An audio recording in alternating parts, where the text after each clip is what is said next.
Okay, so here's the dilemma, right? For the herringbone pattern table, there's nothing on Pinterest that explains how to get this thing centered without it looking offset. Because if you notice when you look at Pinterest, there's tons of pictures of herringbone tables, right?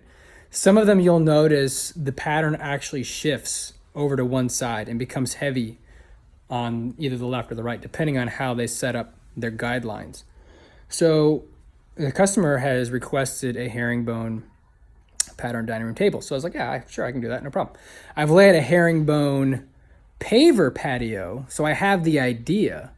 But when it comes to the tabletop, I didn't want it to look uneven, if that makes sense. So what I did was, I'll turn this around so you can see it. Maybe I can't do that. So what I did is I took a piece of plywood and I made myself a form that you see here and goes all the way down. So that wood that you see is the actual dimensions. It's 40 inches across by 84 inches long. So 3.5 feet by 7 feet. That's the actual dimensions of the table. So the green line represents the center of the table, right? So what a lot of people will do is they'll take their board. Let me see if I can have a visual on this. They'll take their board. Let's say this square is the board.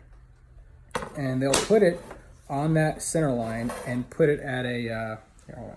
Sorry, I actually ordered a, what do you call those things?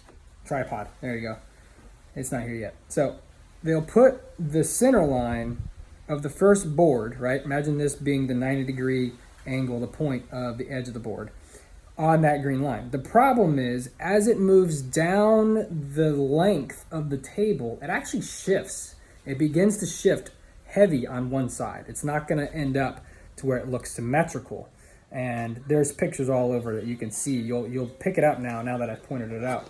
So what you want is you want this thing to look like this, where it's symmetrical. So you ask, well, how did you get to that? Good question. So the width of the boards that I'm going to be using are 9 inches across. They're actually drawing over there on the rack. So they're going to be 9 inches across that I'm going to square up and rip down to 9 inches. That 9 inches, what I've discovered when it comes to this herringbone pattern, is if you take 2/3 of the width of your board, right? So it doesn't matter what size it is. It could be any dimensions you want, but the formula is 2/3 the width of your board, and you split that down the center of your line. So since my board is 9 inches wide, I have a 6-inch ruler. The 6-inch ruler then becomes set on the center of the line at the 3-inch mark. If you can see that or not, right? So 3 inches this way, 3 inches this way, and it creates a guideline here and a guideline here. This is where every joint is going to line up. See that? All the way down the length of the board.